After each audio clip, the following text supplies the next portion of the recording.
Attention party people! You're officially invited to the Party Shop at Michael's, where you'll find hundreds of new items starting at 99 cents with an expanded selection of party wear, balloons, with helium included on select styles, decorations, and more. Michael's is your one-stop shop for celebrating everything from birthdays to bachelorette parties and baby showers to golden anniversaries. Visit Michael's in-store or michaels.com today to supply your next party. Oh my gosh, have you been to Marshall's lately? They have all the brand name and designer pieces you love, but without the jaw-dropping price tags. All right, so here's the truth. You should never have to compromise between quality and price. And at Marshall's, you don't have to. Marshall's believes everyone deserves access to the good stuff. And that's why their buyers hustle around the clock to make it happen for you. Visit a Marshall's store near you or shop online at marshalls.com.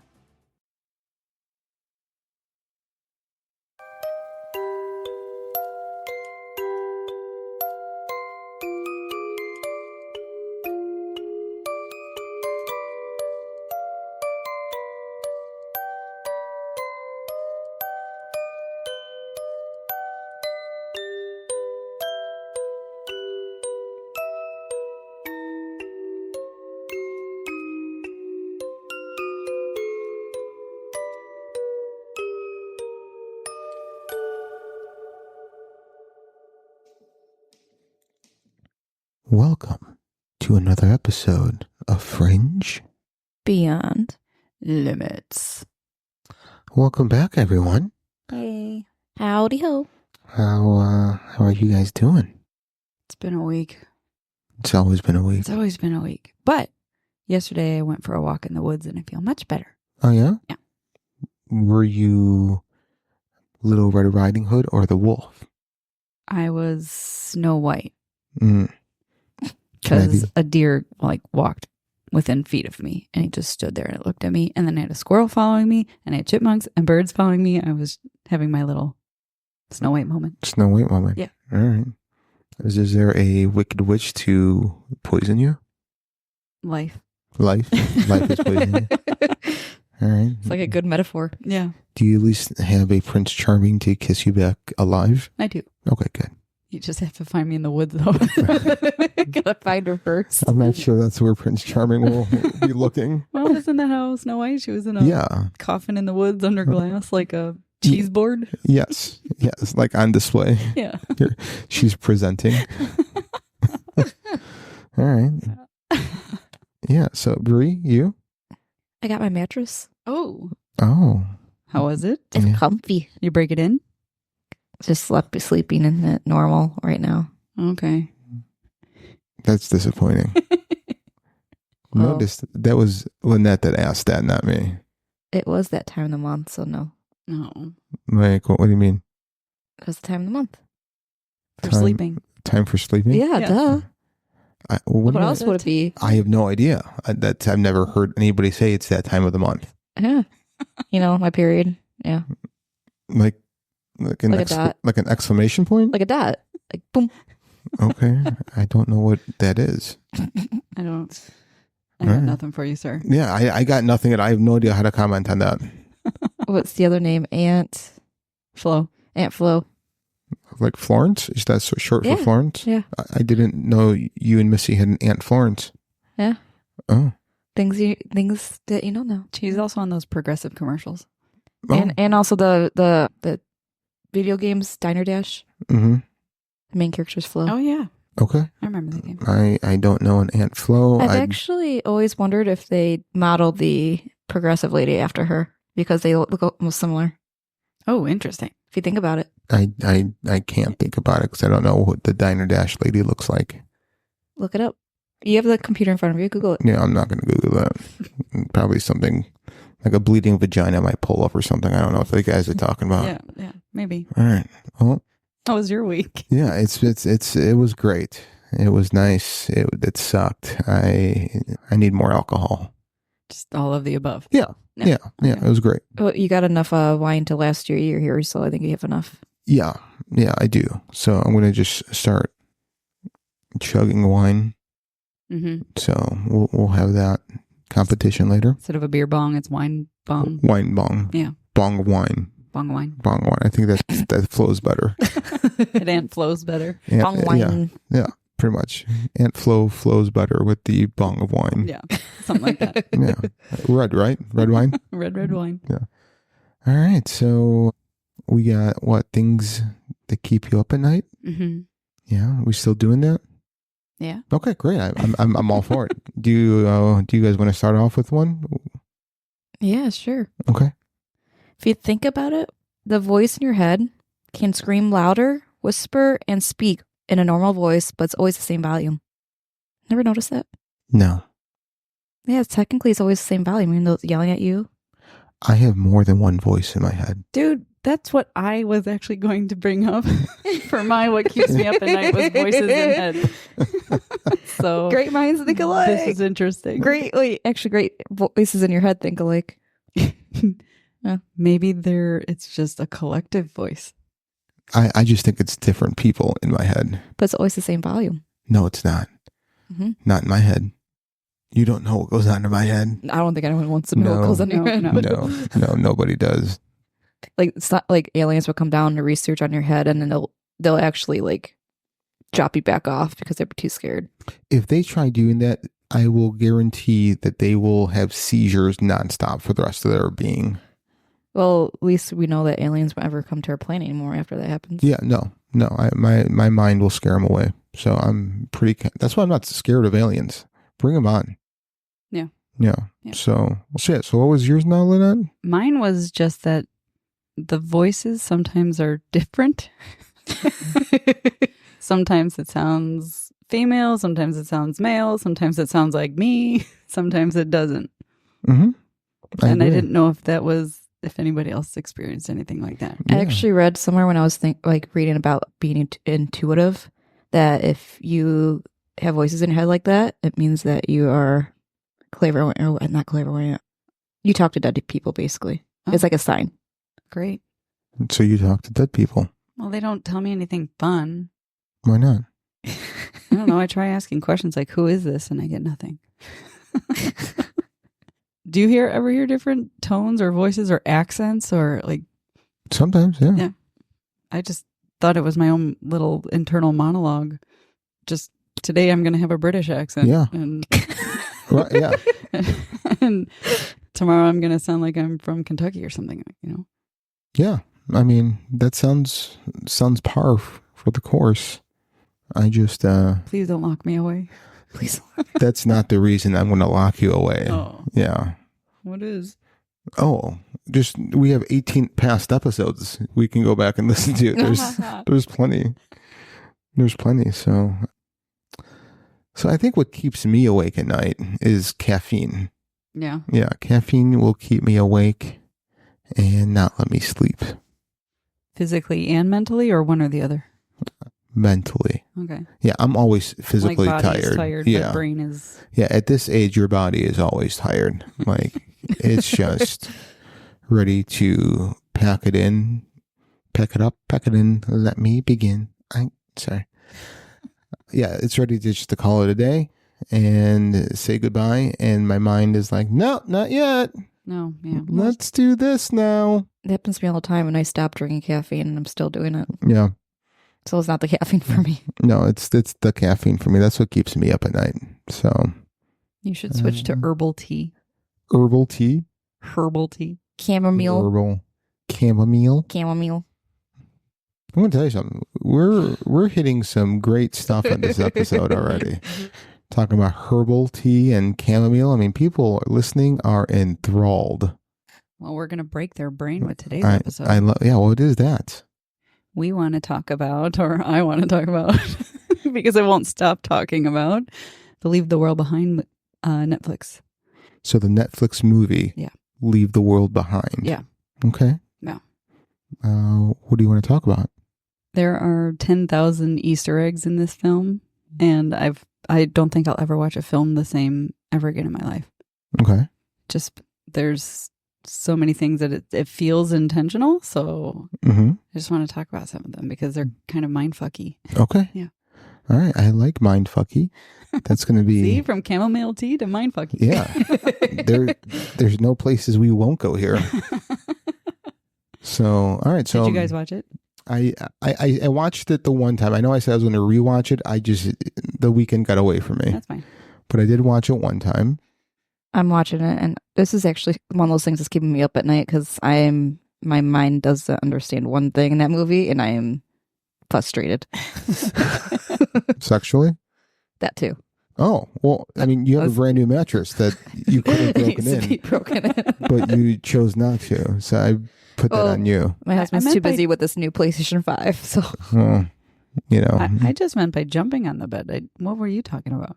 Oh, just jumping on it? Yeah, I like mean, a kid jumping on the bed. You know, I'm pretty sure that's not what you meant. oh, we also got it's an adjustable base. So it goes. Is the entire thing adjustable, or each side singularly, separately adjustable? You can adjust like the head part, the feet part, but like right and left. Yeah. Well, no, it's one whole main bed, so we can't have. Yeah. Gotcha. We didn't do two separate tiny beds. Gotcha. Yeah, tiny beds. So it's not like two hospital beds put together. Correct. Okay. It's one big bed. See, you should have done two hospital beds put together, because then when you're not wanting to, you can just pull your bed away from it, and Brian can't reach you. you can sleep like you can sleep like like from the 1950s. They have two separate beds in the bedroom. Got an invention. They need to make when you want separation, like those first class seats like that have the windows with the partition. Yeah, with the partition. Oh, that'd be awesome. Yeah. Get your feet off my side of the bed. Cut them toenails. So a little dive into the male mind. Males will not share a bed with each other. Okay. Yeah. So, which is weird. My husband shared a bed with his friends. Listen, I have no problem sharing a bed, and friends of mine are like, no, we're not sharing a bed. I go, why not? They're like, because that's just gay. I go, that's not gay. No, that's sleeping. No, that's far from it. Yeah. And he's like, well, let's put pillows in between us. I go, you think a pillow fort is going to stop me if I wanted to fuck you? No, that's not going to stop me. Fort. Yeah. I mean, that's not going to stop. A little pillow bridge. Guess what? My rock hard penis, you won't see it, but will not be stopped by pillows. My husband grabbed his friend's butt once, thinking that he was sleeping with a girl. He moved around and he grabbed. And that's why men don't share bed. And that's why none of them will share a bed with my husband anymore. Hey, where's your hand in between two pillows? Those aren't pillows. What movie? I thought you just made that up. Planes, Trains, and Automobiles. Never seen it. Steve Martin and... Nope. Really? Never seen it. Wow. I think I've seen it, but I don't remember anything of it. Okay. I mean, I heard the title. Yeah. Never seen it. All right. So anyway, yeah, I mean, so that's just a little venture into me and my friends. I'm like, yeah, a pillow won't stop me from fucking you. Oh, that's why no one wants to share a bed with you. Right. I absolutely. Because I'll fuck anything. Yeah. Yeah. Poor Missy. Just gonna, like dig a little hole into the pillow fort. 100%. I always have a knife with me. I didn't mean with the knife. Oh, well, with your micro penis. With Stanley? Yeah. Do you know why it's called Stanley? Because it's a steamer? No. Like the power drill. Oh, yeah. Okay. Yeah. That's Stanley. There's a lot of Stanleys out there. I know, but I mean, come on. Jesus. All right. So I don't know how we got off this topic, but that was great. All right. So unraveling the apocalypse, decoding, leave the world behind. Done, done, done. All right. So in the intriguing world of Leave the World Behind, the movie that has sparked some interesting conversations and disturbing theories. So what kind of theories has it sparked, Lynette? Wow, you're just going to come right at me. Oh, I have 18 pieces of paper here. I know. I see. It's going to take a while to get to page 10. That's where everything's at. All right. So what some may not know is the 2023 Netflix movie, Leave the World Behind, was based on the 2020 novel by author Rumaan Alam. Both book and film explore a number of theories about what might be happening to the world. Alam's book was a finalist for the 2020 National Book Award in the category of fiction, was on the 23 bestsellers, and one of Barack Obama's summer favorites. Now, what's interesting is that it came out in 2020, and something else happened in 2020. Yep. The pandemic. Boom, boom, boom. Pandemic. Dun, dun, dun. All I right. think you just blew out the speakers. Yeah, well, I mean, at least I'm blowing something. Netflix's adaptation retains the book's premise, but makes some notable changes to the plot and characters. Director Sam Esmail, who also directed series like Mr. Robot and Homecoming, stated that he aimed to create a standalone piece, a separate interpretation of the story, rather than a carbon copy of the book. Seeing as this film was co-produced by the Obamas, who were going to focus on the creative liberties they took when making this film with some interspersed details of the novel. Spoiler alert, if you have not read this book or seen this film, we are going to discuss the details and conclusion in the podcast episode. Please do, because I'm still confused. You're still confused as to why the chicken crossed the road. Oh, because I want to get to the other side. Ding, ding. So, that was just ridiculous. You started it.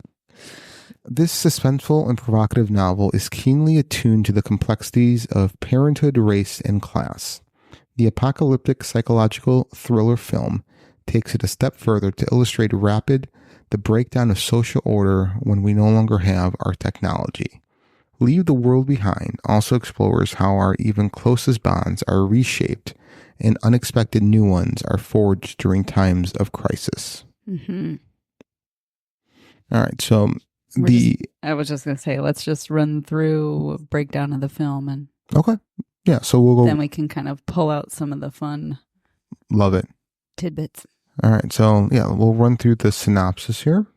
All right, so with Leave the World Behind, characters Clay and Amanda Sanford, played by Julia Roberts and Ethan Hawke, arrange an impromptu weekend getaway vacation to a remote corner of Long Island with their kids Archie and Rose, played by Charlie Evans and Farrah McKenzie. Looking for a quiet reprieve from a busy life in New York City and some quality family time, Amanda rents a luxurious home for the week. After arriving at the rental, Amanda goes to the store. While shopping for groceries, Amanda sees a man who later learn is Danny, played by Kevin Bacon, stocking up on large quantities of canned food and water. Clay and the kids stay back at the house. The kids are swimming in the pool, and Clay is prepping a meal, watching a baseball game, relaxing. After Amanda returns, they decide to make it a beach day. Later, while the family is relaxing at a nearby beach, they nearly evade an oil tanker that runs aground and crashes onto the shore merely yards away from where they sat. On their drive home from the beach, they act as if nothing ever happened. When they return to the house, they notice the TV and Wi-Fi are not working, and a pair of deer stare at them. After the kids had gone to bed, Amanda and Clay are enjoying a nightcap and a game of Jenga, but are interrupted by a late-night knock at the door. The knock comes from the homeowner George H.G.H. Scott, with his daughter Ruth, played by Mahershala Ali and Mia Hala. They arrive in a calm state and with somewhat reserved panic look to their demeanor. They are seeking to shelter in their home. Cell phones are not working. G.H. explains that a blackout has swept the city and is the cause for their return. Should Amanda and Clay trust this couple and vice versa? What happened back in New York? Is the vacation home isolated enough from civilization? Is it a truly safe place for their families? And are they safe from each other? So, Lynette, these are like questions that are running through the viewer's mind. The viewer's mind. So what were you thinking at this moment part of the movie? There's very clear like racism and profiling and jumping to conclusions on the characters. Mm-hmm. That definitely caught my eye. Kind of just depicting U.S. culture as it is today. You know, you have the Amanda character who is someone who works in relationships for her day job, but she makes very microaggressive kind of comments. And her husband, Clay, kind of gives the impression that he's kinder, but he's got this kind of aloof demeanor about him, like, yeah, let's just have some people we don't know stay in the house with us. And yeah, so that's what, but then you kind of ask yourself, well, what would I do if I was at a vacation house and somebody knocked on the door and says, this is my house? Right. How would you react? Right. You're far away from home. You don't know this person from Adam because you booked it on Airbnb or Vrbo. Right. So how do you know? Right. So. Right. Bree, what were you thinking during this part? Do you even remember this part of the movie? I do, because my first thought was, is this a thriller? And I thought, these people are going to get killed. And that's what my... So you immediately jumped off as the black people were evil and are going to get murder the white people. No, it has nothing to do with that. It's just like, it just reminded me like one of those thriller movies where people stay in the middle of nowhere and then other people are like, oh, this is our place. And now we're going to convince you that this is our place, but we're going to actually come in and kill you. See, so what I thought was, this is what I thought. I thought that it was really the African-American people's house, and the white people weren't going to believe them and somehow take them hostage. Oh. And like, to keep themselves safe. Yeah. So that's where I was kind of wondering, thinking that was the road it was going to go down. Mm-hmm. But then I kept remembering that, well, this is like an apocalyptic type of movie.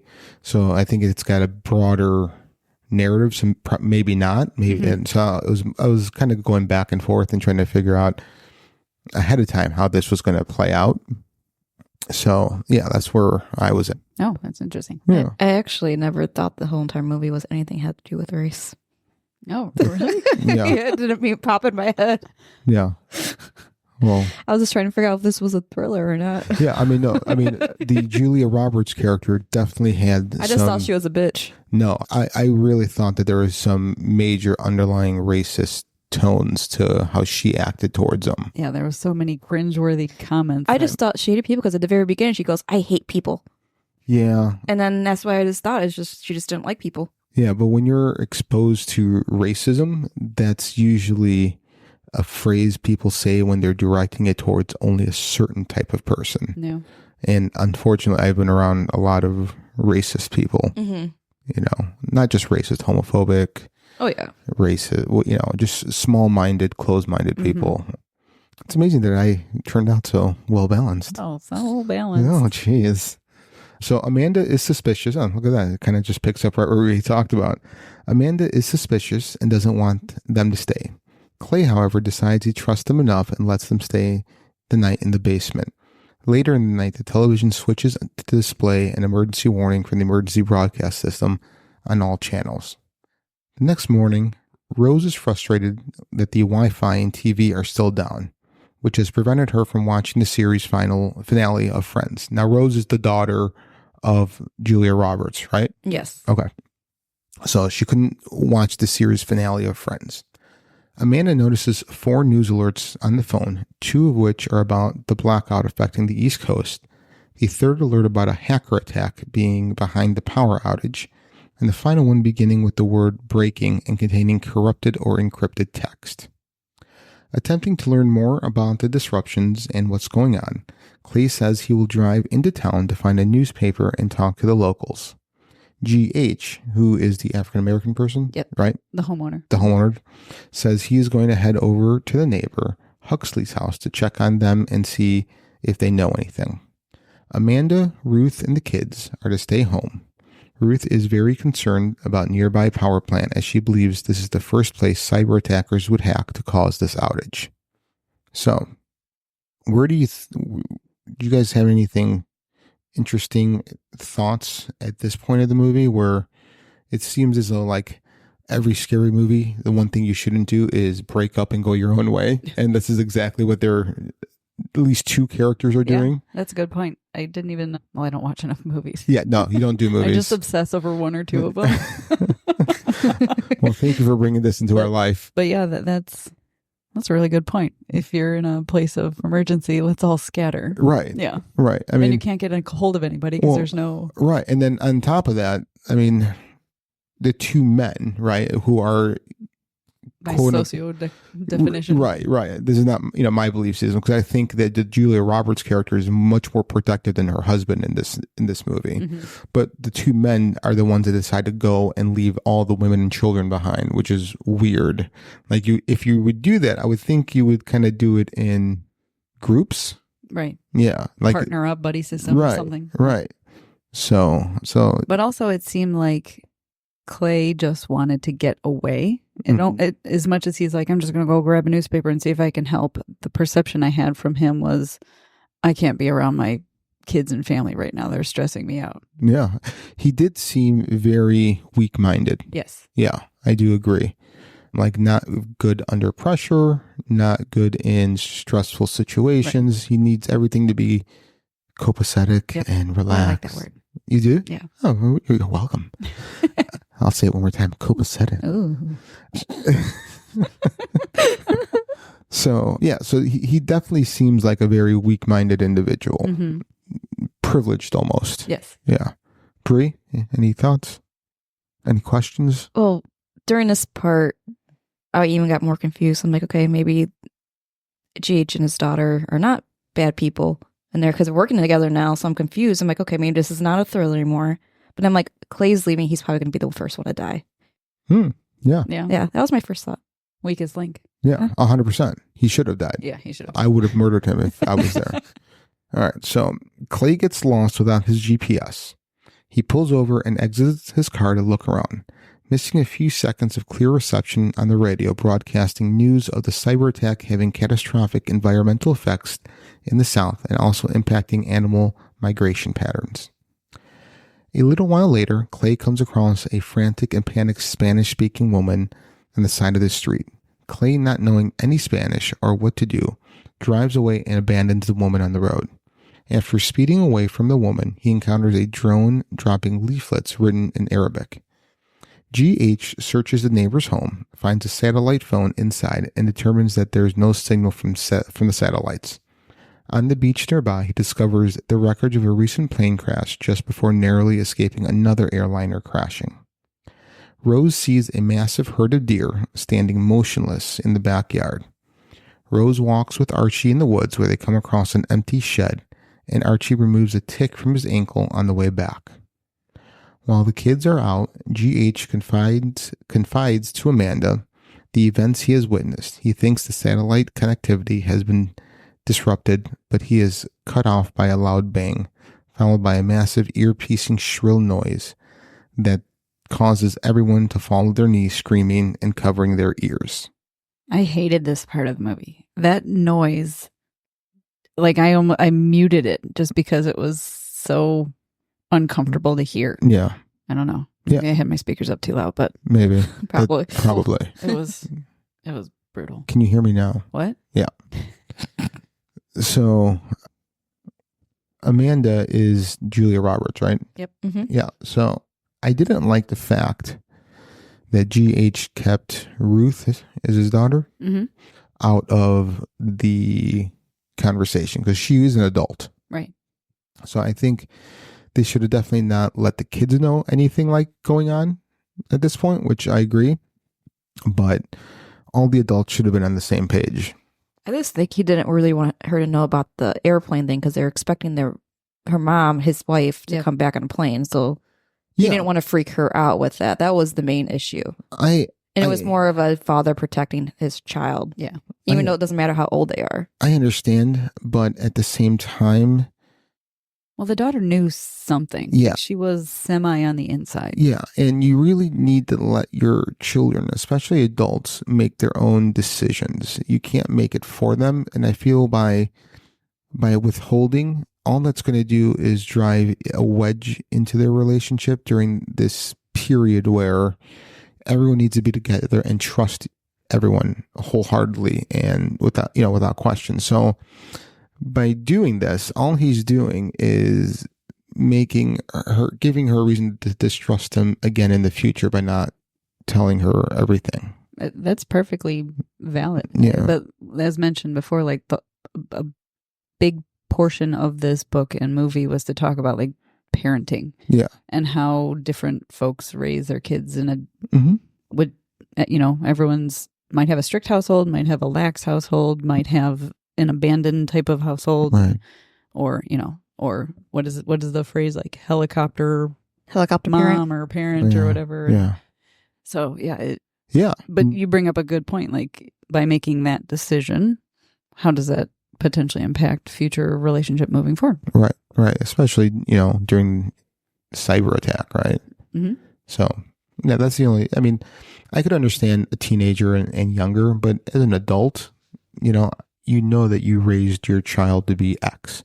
So GH seemed like a very strong-willed, had his head on straight, and so if he and Ruth seemed like a very confident, strong woman. Yeah, but there was one moment where Ruth and Amanda were sitting at the kitchen counter or whatever, and they were talking about what they do for a living or something like that. And there was one part where Ruth says, I'm kind of in between things. I'm trying to like figure myself out. I don't want to commit to anything. So, because the whole time I'm wondering, like, how old is she? Is she late 20s, early 20s? But I think that kind of gave it away that she's maybe just recently graduated. And while she's got some pieces figured out, she also still has a little bit of that undeveloped brainchild type of personality or perspective, I should say. Yeah. But I mean, I agree. But she still comes off as a very strong, 100%. independent woman, which was awesome to see in a movie. Mm-hmm.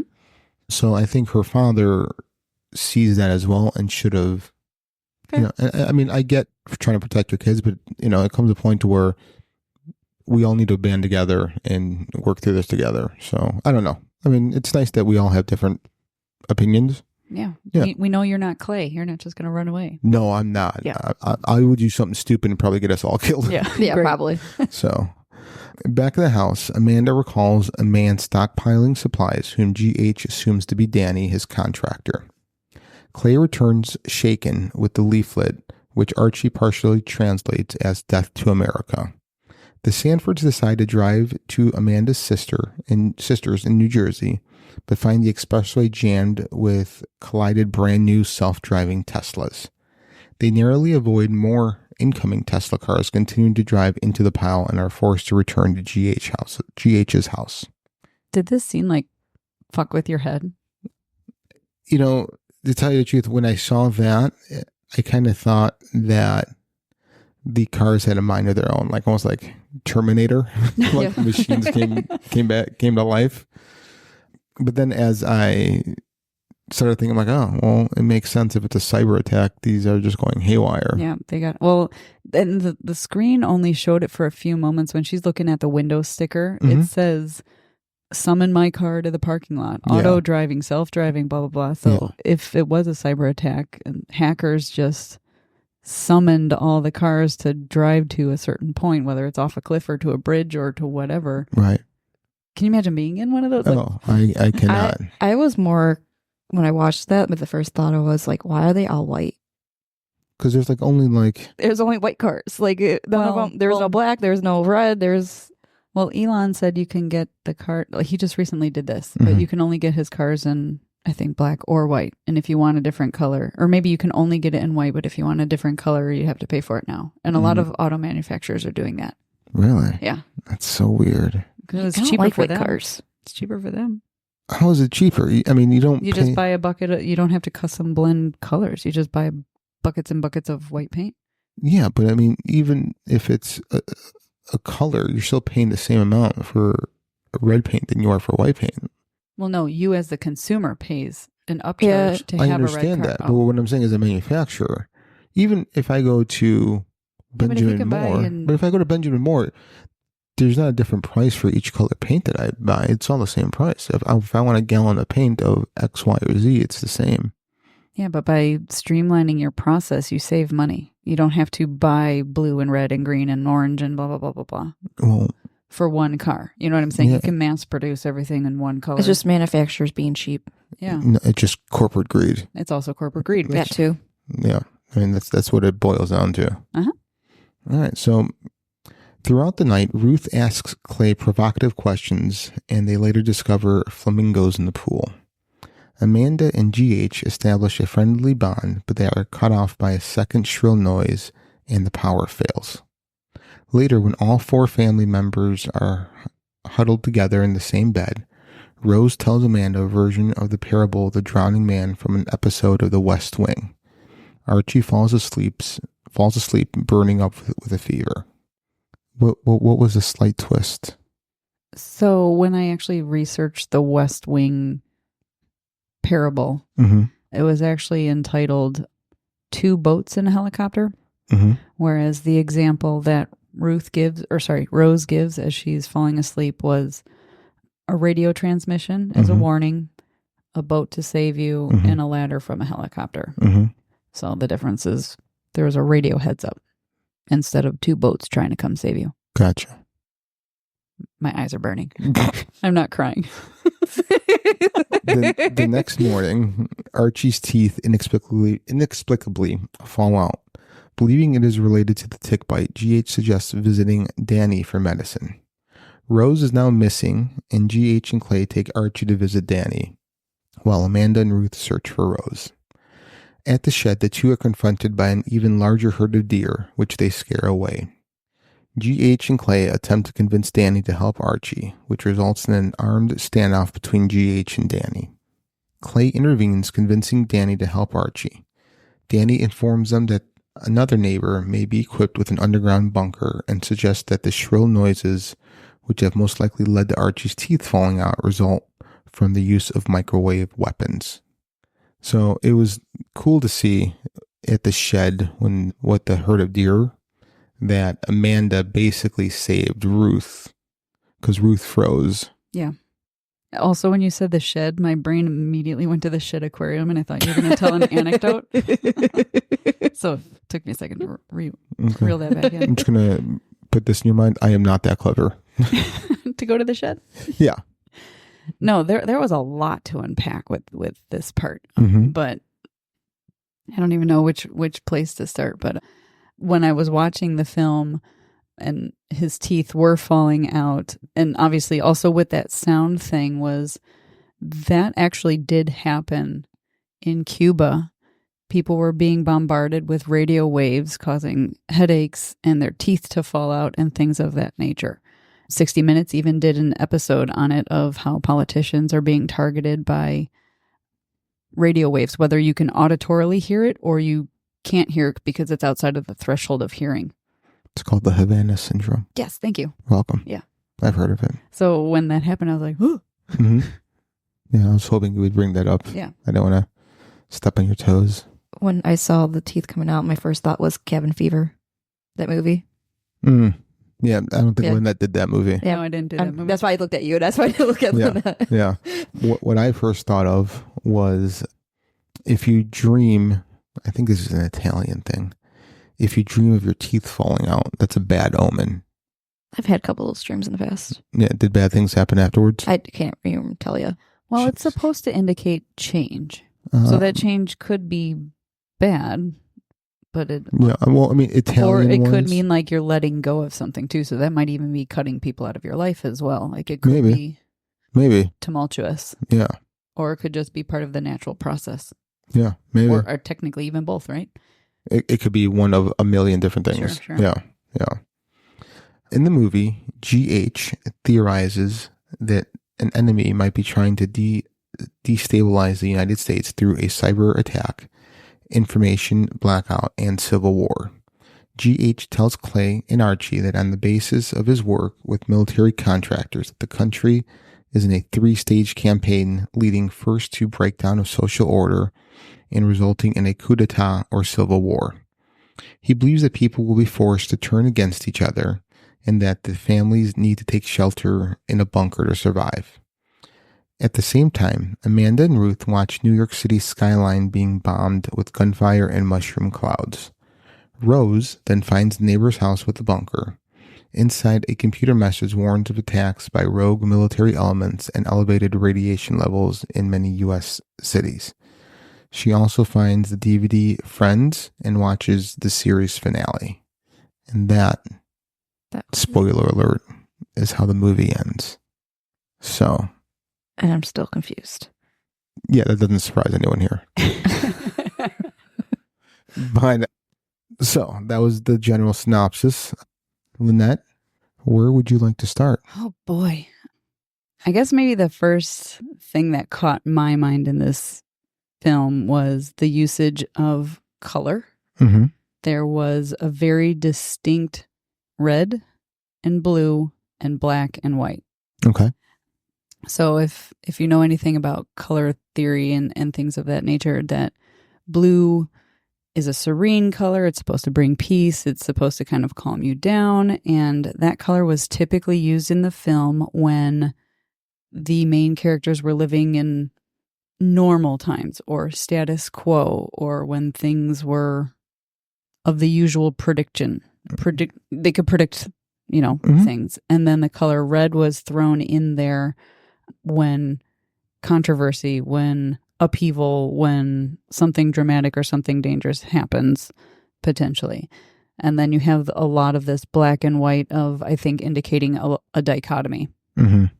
And you can even take the colors, you can take it political, you can take it personal, Sure. you can take it from an emotional standpoint, but there was very much, whether it's the lighting or the clothes or the house or the car, everything had very, what I think is strategic use of color. And I thought it was actually pretty creative as well. Mm-hmm. It obviously depicts mood, and the other thing that really jumped out at me, and I caught it the first time, I don't know if you guys noticed it, but the artwork on the walls changed throughout the film. I did not catch that. I did not catch that either. Yeah. So The one thing I did catch, though, is, to your point on the colors, is that when just before GH and Ruth, right? Ruth Mhm. show up and they're playing Jenga, having wine, the entire hue of the movie went dark.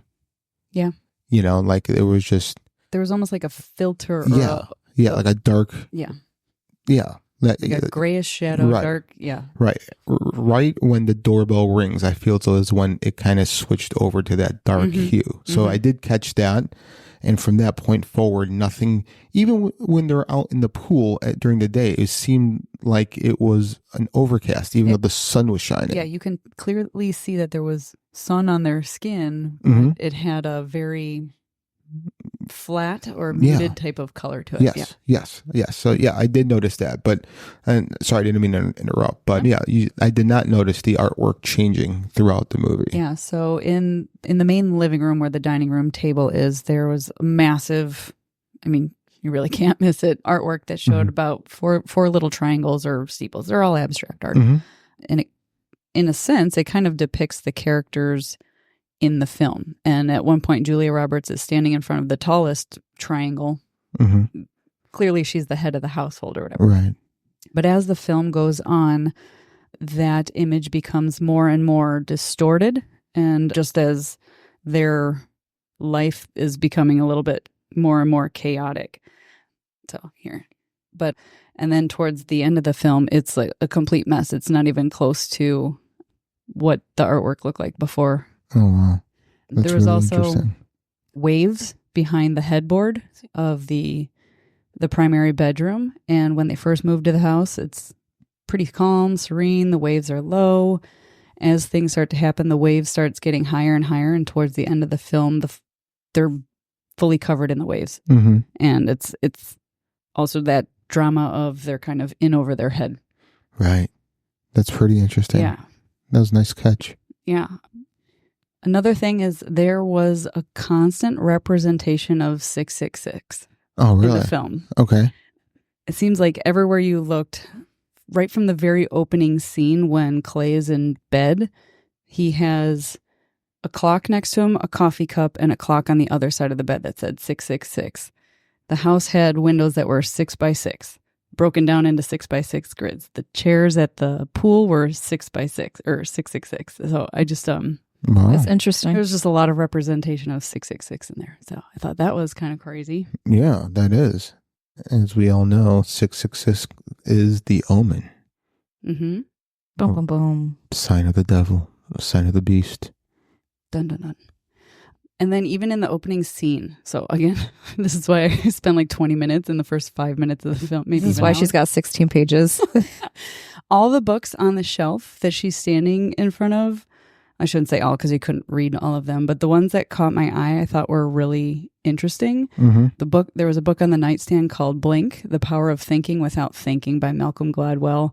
There was another book called Imperfect by Claire Phrase.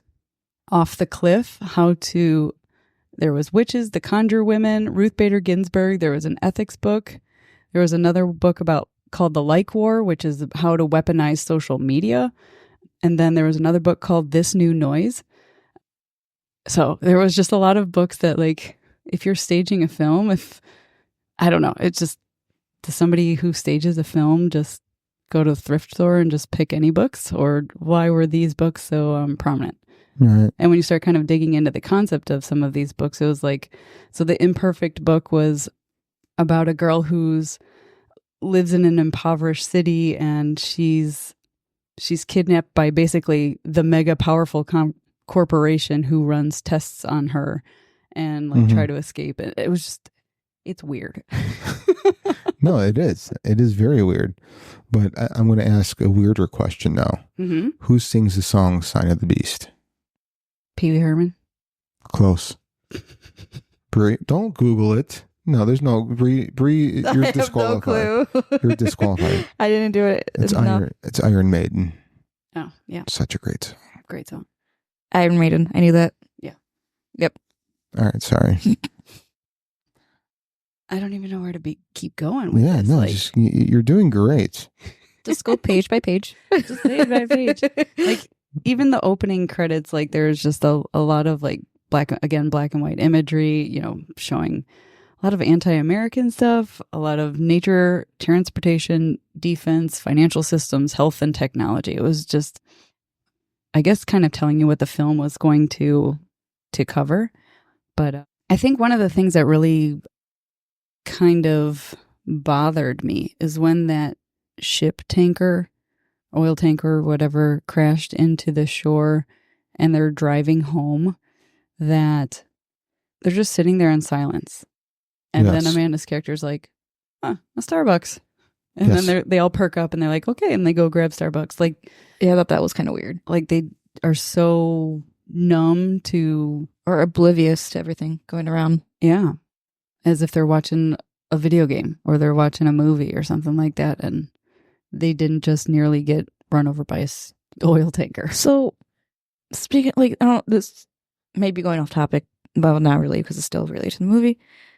The daughter, the whole entire time, she seems like she was the only one that was actually noticing everything, which kind of creeped me out in a way. The way she just sat there and just like blurted things out and noticed things, but like no one was paying attention to her. Yeah, her parents didn't pay attention to her at all. So like, always makes me wonder, like, what it was the meaning behind that. Like, is it just because like people don't pay attention to the younger generation anymore, and we can learn from the younger generation? Like, I think that's very much a part of it. And I think people are so involved in their own lives that, like, even with the son, his girlfriend, Taylor, his dad at one point, like, when he's like, hey, Dad, do you think Taylor's okay? And his dad's like, who?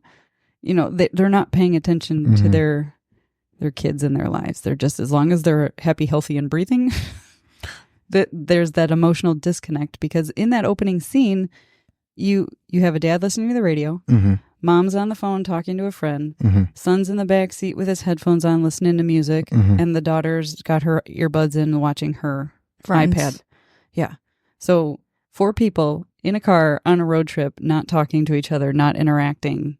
There's a clear disconnect in how people connect with each other these days.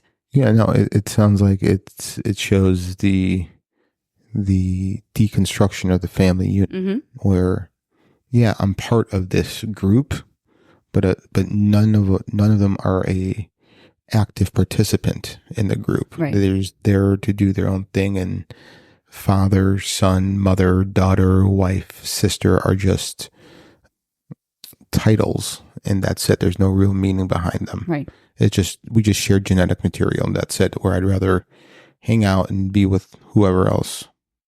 It was weird. Yeah, you're good. No, I think it was the sound coming in from outer space. Oh. Is it that loud shrieking noise that's going to start happening No, to it us was a now? dun dun dun. It was a Dun, dun. deep bassy. Yeah. Okay, so when I was doing some research on this, have you guys ever watched Mr. Robot? I have not. Okay. No. When I was doing research on this, it totally sent me on a rabbit hole to go start watching Mr. Robot, which also produced by the same director, Sam Esmail. And that show, definitely a mind fuck. That's what the guy that played, what's his name from Queen, right? Rami Malek. Oh, yeah. Rami Malek, right? Yeah. Okay. I just want to make sure I was thinking of the right show.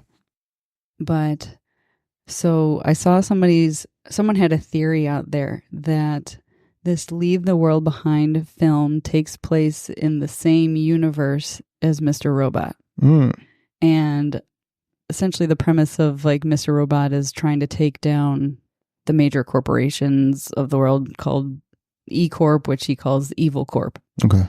And I was like, okay, that's an interesting theory. I watched a few episodes, but then I noticed, so when Amanda saw Danny in the parking lot doomsday prepping and putting stuff in his back of his truck, some of the FEMA food emergency kits or whatever had the E Corp logo on it. So, and there was also, trying to remember. Oh, so Amanda was reading a book while she was at the house and on the beach called Beach Towel by the author Otto Irving, which was a fictional character from the Mr. Robot series. Oh, wow. So I just like, there might be more Easter eggs out there that I haven't connected So yet. do you think that the cyber attack was made by Mr. Robot? Well, that's one of the theories. I haven't gotten to that episode, but apparently there is an episode in Mr. Robot where on 10 Mile Island, there was a nuclear power plant that was taken out by a hacker, which connects potentially to what Ruth's character was like, where are the closest power plants here? Like, don't you remember what happened in Jersey a few months back or a few years back when the power plant was hacked by hackers? Ah, that's fun. Yeah. That is fun. That's a lot of fun. That's very interesting. Another thing to point out, that this movie obviously was made in 2020, right? We said 2020? No, the book. The book was 2020, the movie's 2023. 2023, yeah. So I don't know when baseball schedules come out, but at one point during the film, Clay was watching the Washington Nationals versus the Atlanta Braves. And they're actually playing, like, based on the timeline of the story, we learned that this attack happened on September 17th into the 18th, so across that midnight hour. Well, within that time frame, in real life, the Washington Nationals are playing the Atlanta Braves on September 10th and 11th, which would be in alignment with the timeline of this film. Yeah, they come out, I want to say, at least a year before. So you would assume they made this movie 2022 and it came out 2023, depending on how long it took them. They may have had knowledge on it. I'm not 100% certain, but either way, if they didn't, really, really weird. Yeah. But I think they did. Okay. Potentially, but I could be wrong. Yeah. Well. Yeah. So I want to go back to the oil tanker. So the oil tanker was named the White Lion. And I don't know if you guys know this, but the White Lion was an English privateer ship that was the first ship to bring African slaves to the colonies in 1619. And it landed in Point Comfort, Virginia. Which was also interesting. So when they were driving to their vacation home, they had the option of, the highway roads. One of them said Point Comfort, and the other one was, Fort Mose Road. And so there was also a little bit of history about Fort Mose Road as well. So Fort Mose was constructed in 1738, and it was the first free Black community close to present-day St. Augustine, Florida. and actually played a critical role in the Underground Railroad and the reverse Underground Railroad for slaves who wanted to escape to the safety of Florida. So I thought the imagery or the symbolism was interesting, that they're driving down the highway and knowing that there's like these racial tones and undertones in this film. They could have taken one direction and gone to Fort Mose, or they can go to Point Comfort, and they took the comfortable route. They took going to where their family is in Point Comfort. But that's interesting. When Clay was in the car and trying to find signal and losing the GPS and all of that, the only radio station that came in for a brief moment was that 1619, which again was the year that the slave ship came in. Gotcha. Huh. That's fun. I love Easter eggs. Yeah. Do you like coloring them? No. You don't like coloring Easter eggs? I like dyeing them, not coloring, because you don't color it. You dip it into dye. It's synonymous. I don't know. People like use Sharpies and like markers and paint them and stuff these days. Well, I used to take like the white crayon and you draw something on it and then you put it in the dye. Oh, and yeah. You can see it, what you wrote. Yeah, that's called wax. And it's kind of funny because don't know what I wrote because you forget where you're it's where you wax. left off. Right, it's wax, right? Yeah. Yeah. Like crayons are wax, yeah. Well, no, I'm saying like that clear wax is right. I could be wrong. I'm asking. I'm genuinely asking. It could be that, or it could just be a white crayon. Like I know people just use regular white crayons. Okay. That's what I used to use. If they don't have the clear wax, I use white crayons. The same thing. You know what I want to do now is I want to take one of those and color the entire egg and see if it gets dyed at all. Ooh, you should try that. Then you can see where you missed. Oh, I miss a lot. I'm always outside the lines. So, what do you think this movie was trying to tell us? Or explain to us, or is there even? Is it just something that was fictionally created for our amusement and to get us thinking in general, or is there a foreboding warning coming from this movie?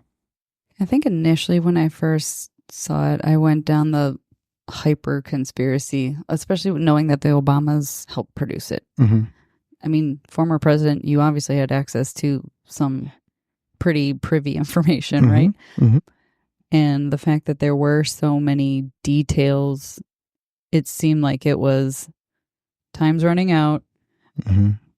September 17th and 18th is the day that it's going to happen, which is also the same day that an eclipse is going to happen, which is also depicted in the movie. There's an eclipse, but there's a real life eclipse happening on that date. So could those be related?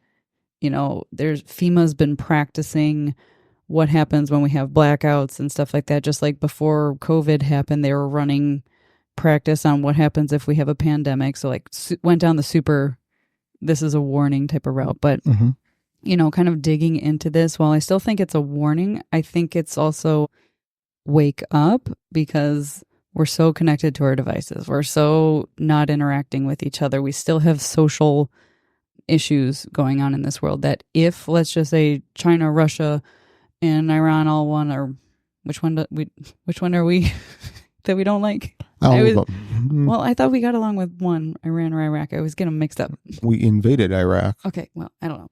Whatever. all of the people America pissed off in the past, you know, North Korea and all of that, if they all teamed up together and said, let's fuck America, it wouldn't be that hard, because nobody looks up anymore. We're always looking down at our phone. We're not looking up at the sky. People are crossing the street, not even like looking right and left because they're on their phones, you know, that sort of thing. Like, it wouldn't take much to take us out. Yeah. So wake up, people. Wake up. Yeah. Wake up, wake up. Wake me up before you go. No? Okay. No. Yeah, so, yes, go ahead. No, I want to know what your thoughts are, but there are some like other big things I want to talk about. Yeah, no, I'm not ending the episode. I'm just that question just popped in my head, and I wanted to ask it before I forgot it. He was sparking conversation. That's fine. I definitely don't think it's all right, guys, this is what's going to happen. Here's the plan. Right. Because it would be silly, you know. But the Obamas have a bunker in Hawaii. Yeah, but they're not the only ones, right? I mean, there's Right. Yeah. So why do they have them if they don't know something? Yeah, I'm sure it's it's precautionary. I mean, if I have unlimited money, I'm going to take every precaution I can as well. It doesn't mean that I know something will be coming. I just know there's a potential of something coming. So again, I could be wrong. That's just my thoughts. But yeah, I think this movie more represented a wake-up call that we all need to start getting along, and start realizing that, especially politically, that our thoughts are not beliefs. They are opinions, and they should be treated with opinions. And when given evidence to the contrary, maybe we should open our minds up and evaluate. Something happened at work the other day, and this lady goes, I was talking to one gentleman, and this lady goes, the thing of politics came up, and she looks at the gentleman I was talking to and goes, "Oh, is he on our side or is he on the other side?" And I turned to her and I go, "What side?" I go, "What side do you think I'm on?" I go, "No, it's Republican, Democrat, right?" And I go, but I mean, right. And that's what I addressed. I go, "What side are you talking about?" I go, "We're all Americans." And I think that's the one thing that gets lost, is that we are all Americans. Mm-hmm. Just because we have a different opinion as to how things should be run doesn't make one side evil and one side better, and vice versa. Mm-hmm. So, yeah, I think this movie was a big wake-up call to, we need to start working together. We are all Americans. We are all one big melting pot of a country. And there's so many different opinions that need to be objectively reviewed, looked at, and taken into account with respect and grace, so we can all move forward as a unit and not crumble as people in different factions. Yeah.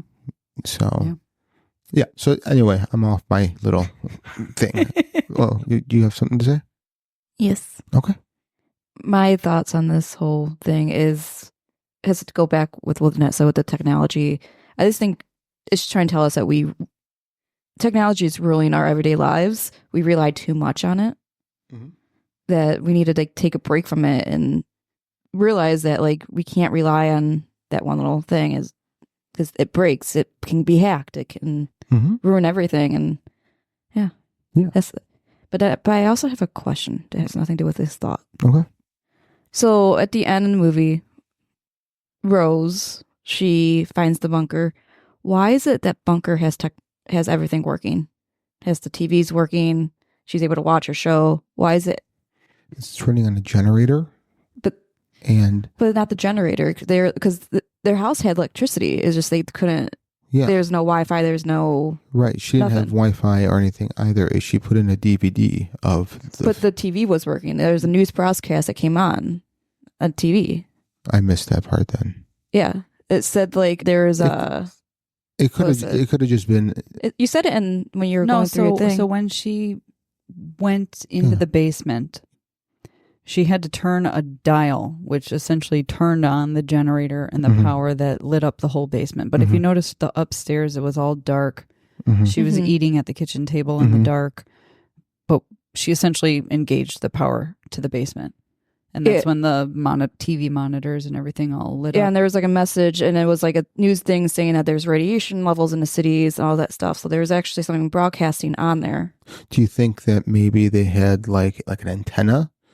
And since the antennas doesn't work off of satellites and cable does, maybe it was receiving it from an antenna instead of. So it was not digital; it was an analog signal. Yeah, because that's the one thing I always wondered is why was she able to see that and everything else? When they tried to turn on her TV at the house, it was just white noise, and that might be why is that the GH's house was all digital, and the bunker had an analog system as well. Right, you go to You get like rabbit ears. Remember back in the day, the rabbit ears? Yeah. Oh, yeah. The girl even like made a joke about the rabbit ears. How are rabbit ears going to help me get the TV back on? Right. Yeah, So I remember that. disconnected. I remember that. Yeah. Yeah. Yeah. So that might be the answer to that. Yeah. Yeah. So, Lynette, I know you have much more to dive into, so please go right ahead. So the first night when they had the blue screen and saying this is not a drill or whatever it says. This is not a test. This is not a test. Yeah. After the family had gone to sleep, there was a flicker of a CNN broadcast of the United States of hotspots of where the most disruption had occurred. And obviously you can see over major metros were dark red or whatever. But if you looked a little closer, that picture of the country had a QR code on the map. That QR code can be scanned by your phone right now, and it's going to take you, it links you through the SML Corp cyber attack, which redirects you to Mercer County, which is a real abandoned amusement park in West Virginia. Oh, wow. I'm doing that right now. That's interesting. So Lake Shawnee Abandoned Amusement Park. yeah. So they do tours there. It's still it's not functioning, but they still do tours there, I guess. The history of that park was that it used to be owned by Shawnee Native American tribe up until 1783. Then there was an entrepreneur, Conley Snidow, something like that, wanted to put in this amusement park, and essentially he sold his property to another family called the Clay family, which I thought was interesting. Very interesting. That Clay was one of the main characters. So the Clay family owned this park, Mitchell Clay, until it was kind of forced to shut down because 2 children were killed there. There were accidents on the swing, and there was a drowning in the water. So an investor came in 20 years later after this park had closed down. He tried to dig up the ground and found there was a whole bunch of bones under there as part of the Native Americans tribe as a burial ground. So whether the ground is cursed, what else is going on under there, but even more importantly, why the hell is this QR code in this movie? What are they trying to say here? This is where my brain switches of, okay, maybe it's not just the details to set the scene. Why are you sending people or showing people this? Yeah, that's really, really, really weird. I agree. I guess the only other thing, I shouldn't say the only other thing. I could go into details here and there, but I want to drive your brains nuts. But I did think another thing that was interesting is when GH went to his neighbor's house, the Huxleys. I felt like that was a nod to, how do you pronounce his name? Aldous Huxley, who wrote A Brave New World. Oh, yeah. Which obviously is about a futuristic dystopian type of world. So again, a little Easter egg there. Yeah, that is a little cute little Easter egg. Yeah. I don't know. Where else do you want me to go with this? I mean, it's up to you. This is your ship. You're steering it right into the beach. I feel like I'm just like saying things. I'm not asking you questions. No, I'm just like, let me tell you this. Yeah, let me please. Tell you that. Yeah, no, tell us this because this is all very intriguing. Like I highly doubt any of us will ever go that deep and hard into this movie. So you can go as deep and hard, especially going to see its little tiny QR code. Yeah. On the screen like that. Yeah. No, that was crazy. But just like other couple things. So when Rose was at the Thorns house, the bunker house, the outside of the bunker said Commodus. Okay. Commodus. I looked it up, and Commodus was a Roman Empire. Okay. Emperor. Not emperor. Yeah. Emperor. He was mostly known for his love of gladiatorial arenas, and he was also known as a cruel and erotic and treacherous ruler. A cruel, erotic, or erratic? Erratic. Okay. I probably said erotic. No, you did, and I was game. I'm on board. Yeah, let's. Spring's like topic change. Yeah, Commodus, you and me, baby. We're gonna go hit the nightlife in Rome. Yeah. All right. So he was a cruel prick. Yeah. All right. So why was that there? Well, probably because maybe in case of the world turning into a cruel prick, they had a place to go. I don't know. I don't know. I was just, Yeah. But Or maybe give an insight to the people that owned the place, what they were like. oh, that's a good point. Yeah. But I also wondered, why weren't they there? Where did they go? Well, if that's like their summer home, they could have been in the city. But But wait, I thought there was something that made it think like they were there. No, good. No, I don't think so. I don't know. Or maybe they were out of town and got caught up with all the bullshit. The roads were clogged and they couldn't get away. Right. Yeah. Plane crashed. Yeah. Yeah. But yeah, I do feel as though that for that little town that was kind of bustling in the beginning, all of a sudden was just completely empty and no one was around. Like if it's a cyber attack, like I don't think people would just disappear as well. I was kind of curious and confused as to where all the people were at. that did seem odd too. I would think there'd be more people wandering around like that Hispanic lady in the fields that Clay abandoned. Yeah. Well, how big is Long Island? Do they really I have have no farms idea. and fields out there I like have no Clay idea. ran into? It's long. I'm gonna have to restrict her from saying anything anymore. Is it even an island? I'm just joking. It is an island. Yes, it is. That's why they call it Long Island, and it's probably long.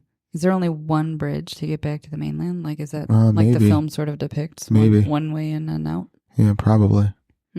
Or I mean, there's probably multiple ways by sea. Oh, yeah. But Yeah. bridge road, Yeah. Driving wise. driving wise. Yeah. I mean, I'm sure. I think there's ferries that you could drive your car on. Ferries. My mom hates ferries. And by fairies, the mythical creature, right? Not the. Yeah. Okay. I enjoy both kinds of fairies. We know that. Yeah. All right, good. We learned that recently. Recently? Recently? How long have I known you? You've learned it a long time ago. I've known it since I know Frank. Yeah, pretty much say. All right, any other tidbits or Easter eggs on Leave the World Behind? One thing that I thought was a little bit outside of the film, but I thought it was interesting, Mhm. was Julia Roberts dated Matthew Perry. Okay. And there was a constant reference to the show Friends on that film. Mm-hmm. It's also kind of weird that if Rose was watching the show, she would see her mom on the show. In the very beginning. In the very beginning. But after this film came out, she was also elusive when people were asking her about because the film came out it came out after his death. Okay. So Matthew Perry died on October 28th, and the film was released December 8th. And she, I don't know, it seems weird that, sure, celebrities only date for a few months, and she's been married to her husband for 20 some odd years. Yeah. But weird? No, I don't think so. Because, I mean, what's her face and Brad Pitt dated and were married? Jennifer Aniston. Yeah, they were married. Yeah, but like, I don't know, you make a film and you reference the time of like, I guess everybody in celebrity world all dates each other. It's pretty cesspool-y. Yeah, and then being from New York and the whole show takes place in New York. It was such a popular show. The mom could have shared the show with her daughter and saying, "Oh, you'll love this." No, but I just mean in real life. Oh, Julia Roberts was weird and elusive about Matthew Perry. Well, I mean, maybe she just didn't want to talk about it. I mean, she has that right. Everyone has the right to say what they don't want to say and say, "Don't." You meant what I knew. Yeah. You meant what I say know. what you don't want to say. I heard what you thought. Yeah, thank you. You're welcome. Yeah, I mean, she could have just, maybe she was just fighting her own grief and just didn't want to, who knows? Who knows? I mean, I think sometimes we forget that celebrities are just people as well with the same thoughts and griefs and feelings. And sometimes it's hard to process. So, I don't know. Maybe they're all evil. Maybe they are all reptilians. They probably are. They don't have tear ducts, so. Right. Yeah. You know, I mean, if they are reptilians, I'd like to get my hands on them and hold them. You're weird. If you're a reptilian, please contact Frank at fringebeyondlimits.com. Please. He would like to talk to you I would like to hold you. and do a lot of nasty things. That was Brianna who said that. I didn't. But you're thinking it. I'm thinking a lot of things. Like, that doesn't really count. Gross. Gross. What? So I know you said you didn't really get the ending. The part is like why we end on the series or watching the series finale of Friends. Like why end like that? That's why I want to know. I think at least my interpretation of it is that a few times throughout the film, the daughter Rose was like, I just need to feel good right now. I need to feel better. And I'm so invested in these people and I love these people, even though they're imaginary. They even say like the show is like nostalgia for a time that never really was. Mm-hmm. And I think it kind of illustrates how people live on a screen. They live their life vicariously through the folks on TV or in movies, and they're not really living their own life. Mm-hmm. It's a form of escapism. Our devices are pacifiers. I mean, you sit on a train, you sit on a plane, nobody's talking to each other. Everybody's has a pacifier in their hand. That's what they are. And I think the world is potentially falling around her. And maybe there's a little bit of naivety and innocence about that from her. Mm-hmm. But it really shows the disconnect. Yeah. That's my interpretation of the ending there. No, I agree. I mean, we hold so much stock in what's on television and the lives that are on television, even through what you call it, like the Real Housewives. What are those like, shows? Just reality TV. Reality TV. You know, just because it's called reality TV, it's still the zero part of reality.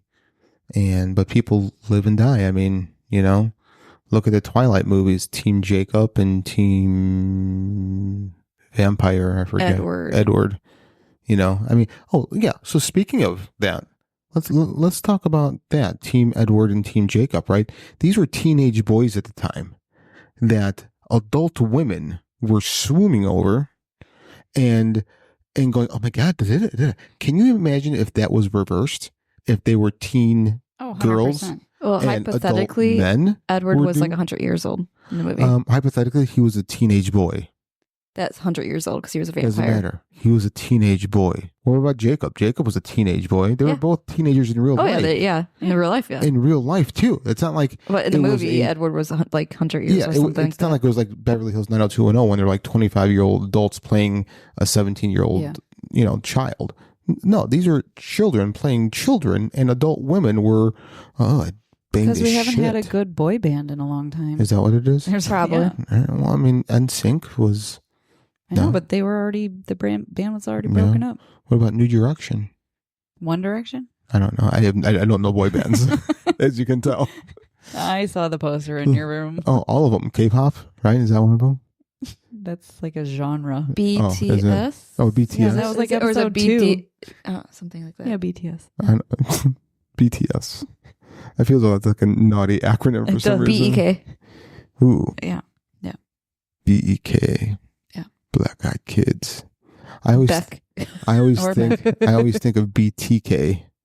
Maybe that's what I was thinking of originally, and for some reason I thought boy band. I don't know why. Do you know who BTK was? Yeah, I do. Lynette? That was a killer, wasn't it? Yeah. Bind, torture, kill. That's what BTK stood for. So is that a real life one or a TV show one? No, it's a real life one. Oh, add them to the list. Put them on the list. So, all right. Oh. That was an intriguing episode. So I liked go watch it again. Watch all the things change. Yeah, I'm going to now. And if you guys have any insights on the movie, go ahead and send us an email. Let us know your thoughts and your conspiracy theories out there. Yeah. Well, we can wrap this one up and call it a night. Thank you, everyone. We love you. I'm Frank. I'm Bree. This is Lynette. And you've been listening to Fringe Beyond Limits.